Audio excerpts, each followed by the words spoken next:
Welcome back. So, it's kind of funny to me when Blues fans are mad at me while I'm setting up a video on the Blues. So here's the thing. They got a lot of guys out and no timeline on when they're getting back. So it's hard for me in just a news of the day video to say, well, these guys are out, because it's an expanding list. And again, there are numerous players who could return as soon as tomorrow, right? So we'll see what happens with this team, but honestly, they're 15-8-5 over their last 10. They're 5-2-3, but they're staying afloat. They're staying afloat. They're staying relevant, even though they've had a lot of injuries. Where I think St. Louis has helped with this, and I think the reason they've been able to stay afloat where other teams might sink, is depth and the fact that they do roll four lines. So Craig Berube, the way he runs this, you roll four lines and you get the opportunity to go out there and be the hero, even if you were in the AHL yesterday. He doesn't care. And I agree with the way that he's playing it. We've seen some pretty successful call-ups so far, which tells you that their AHL program works very well. And so St. Louis, from top to bottom, seems to have things under control. Their leading scorer right now, Jordan Kyrou, 27 games, 9 goals, 16 assists, 25 points. And of course, he's on the injured list right now. Tarasenko, 28 games, 8 goals, 15 assists, 23 points. His totals don't jump off the page until you remember, going into this season, there were rumors of him wanting out. There were discussions of whether or not Tarasenko would ever get his shot back. Now, if he ends up being a 25-goal scorer, it's not the explosive level of scoring he showed, say, 5 years ago, but it's better than nothing. Buchnevich, 26 games, 11 goals, 12 assists, 23 points, has been an excellent addition for the St. Louis Blues thus far. Thomas, 24 games, 2 goals, 20 assists, 22 points, is showing remarkable passing levels. He's a very smart player, and he can make those no-look passes as well as anybody in the league. And of course, he's out right now too. Barbashev has been nothing short of a revelation. 28 games, 10 goals, 9 assists, 19 points. We knew going back as far as, say, the 2019 Cup run, Barbashev had this ability, and he had the work ethic, and now the scoring is reflecting it. Reminds me of Mangiapane as well in Calgary, in that now the scoring is meeting that work ethic, and it's a good story. In and amongst all of the other things going on with St. Louis, it's a good story. David Perron's been out for a while. He's played 20 games, 7 goals, 11 assists, 18 points, but his injury has been upgraded to day-to-day, so he could come back as soon as tomorrow as well. Ryan O'Reilly, 24 games, 4 goals, 12 assists, 16 points. The funny thing with O'Reilly is that offensively, it hasn't been a fantastic season for him. Defensively, pretty darn good, and he is still the leader of this team. But it is interesting that their record is still decent. They're still in a playoff spot. Things are going relatively well, even though O'Reilly hasn't been a focal point. Brandon Saad, 24 games for him, 11 goals, 3 assists, 17 points. So those are your top scorers, and Saad's been a very good goal scorer for this team, but again, it is scoring by committee. And where it really shows is further down the lineup. So Braden Shen, who right now is hurt as well, 19 games, 4 goals, 6 assists, 10 points. I don't think Shen's had a fantastic start to his season either. And that's where you could look at St. Louis and say, when guys like O'Reilly and Shen are together, when Thomas is back, and if these guys are all firing in all cylinders, St. Louis could be a very dangerous team in the Central. Nathan Walker, 3 games for him since his call-up, 4 goals, 1 assist, 5 points. I think it goes without saying he's been excellent in his call-up. And this is how you want to see guys play. When they get called up, they should be playing like, hey, this is my chance. For Nathan Walker, he may be looking at his final chance to prove that he belongs in the NHL, and he's taking advantage of it. Logan Brown, who when he came over from Ottawa, remember, he cleared waivers at the start of the year. He's been called up, 7 games, 2 goals, 3 assists, 5 points. I would argue Logan Brown's shown that he belongs. He belongs in the lineup, and he should stick around. And again, he would need to clear waivers if they were to send him back down to the AHL now, unless it's on just an emergency basis. If it's an emergency basis, then no, but he's been up for so long, I'm not sure. So Perunovich as well deserves a lot of discussion because in 14 games he has 5 assists. There was a defensive error in their game against Anaheim, which of course leads to the game-winning goal for Terry. But this is what happens with young defensemen. He'll learn, he'll get better. The 5 assists in 14 games tell you he's played pretty well. He was excellent in the AHL. Some would argue maybe too good for the AHL. So maybe he does belong in the NHL. One thing with St. Louis is when they start getting healthier, and when it looks like they might be ready to get everybody back in the lineup, I think it'd be good for Doug Armstrong to work the phones and see if maybe he can make some moves here. To get them some cap flexibility, because they have none.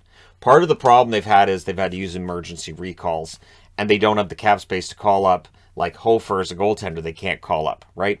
So getting themselves a little bit of cap flexibility, it might even be worth trading a player and maybe a draft pick just to get that flexibility going forward for the next time something like this happens, right? Because they're winning games and they're staying competitive in games despite not icing a complete roster.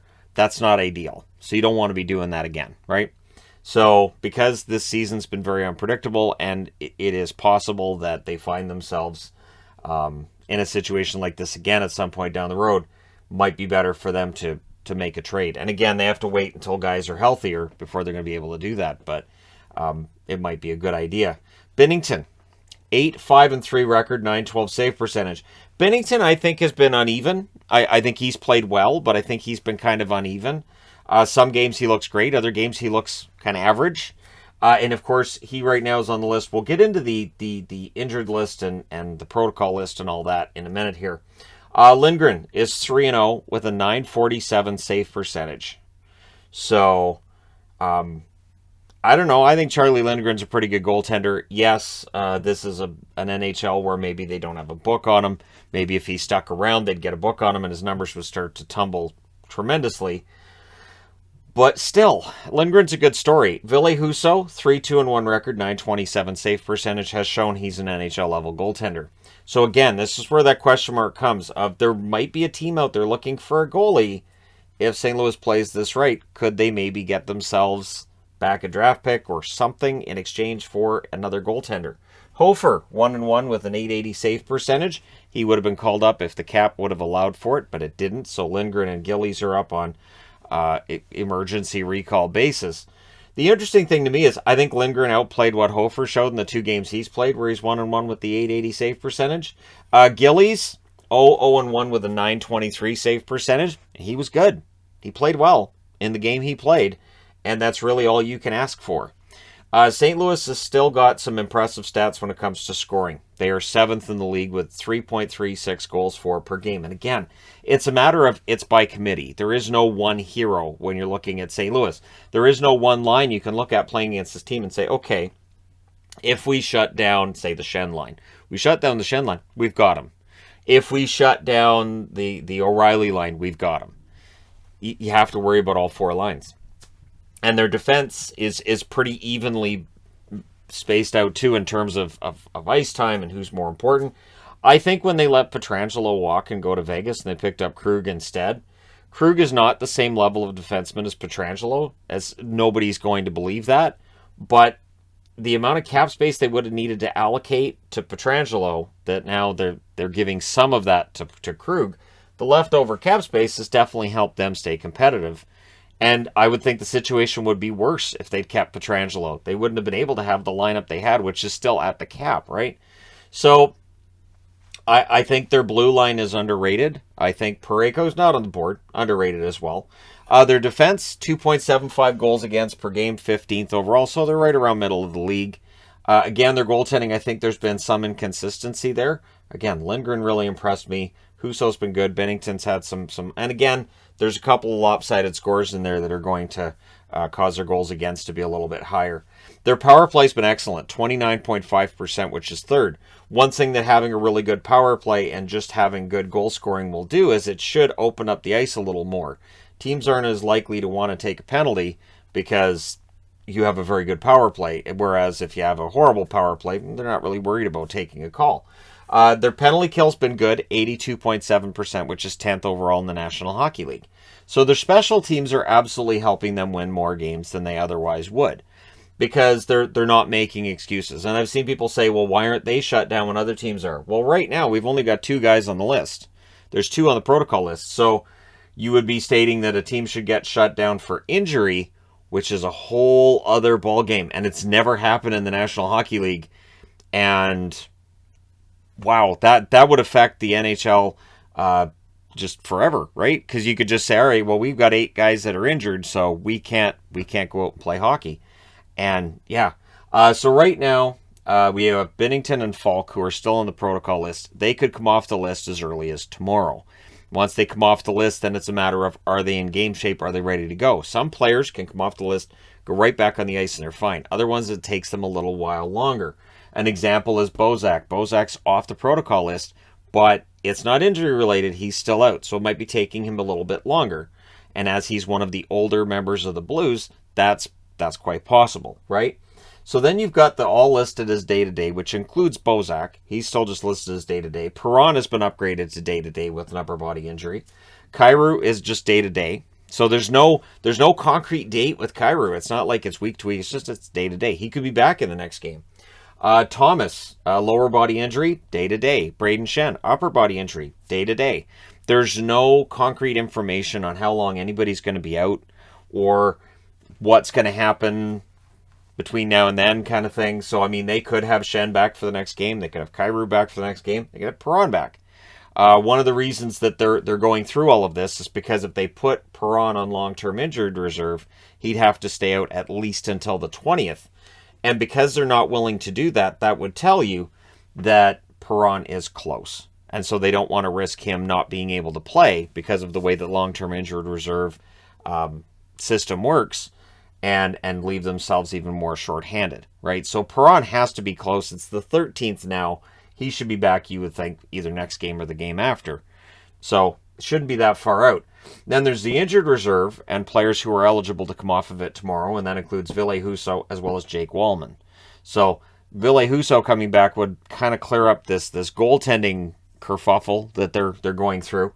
I would think Gillies gets sent down, and you'd probably go with Lindgren and Husso until Binnington comes back, but Binnington could be back as soon as tomorrow.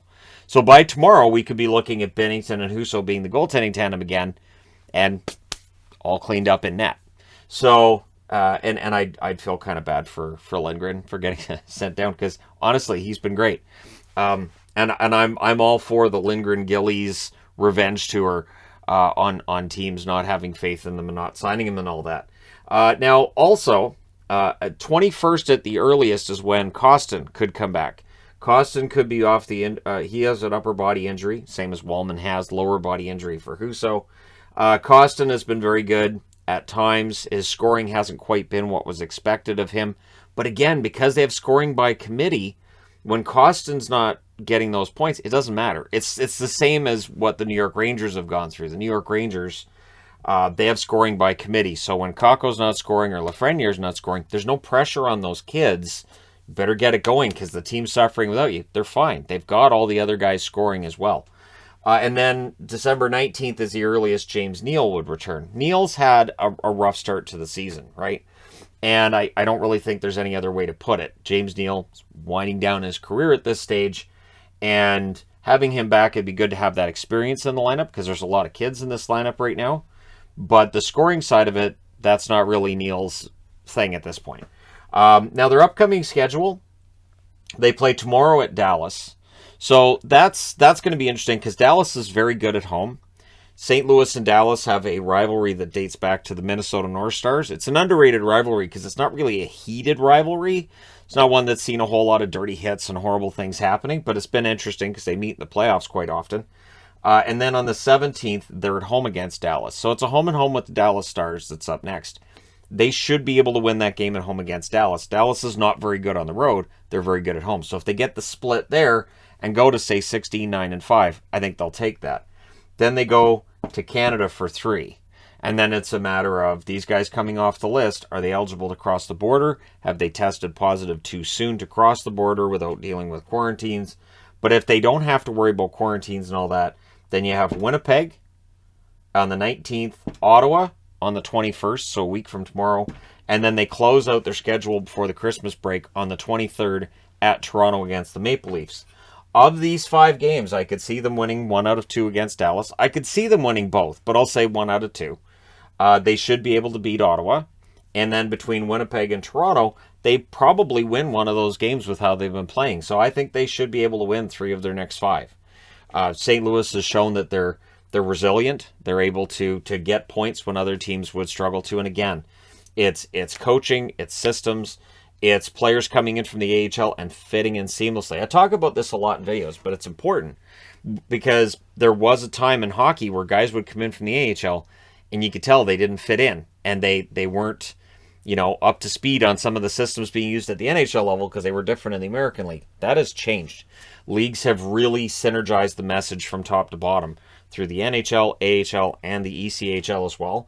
And it really seems to help because when you get a Nathan Walker, a Logan Brown, a Scott Perunovich jumping in, they fit right in. And you're not looking and going, wow, they lost tonight because look at the scrubs they got in there. Look at those guys.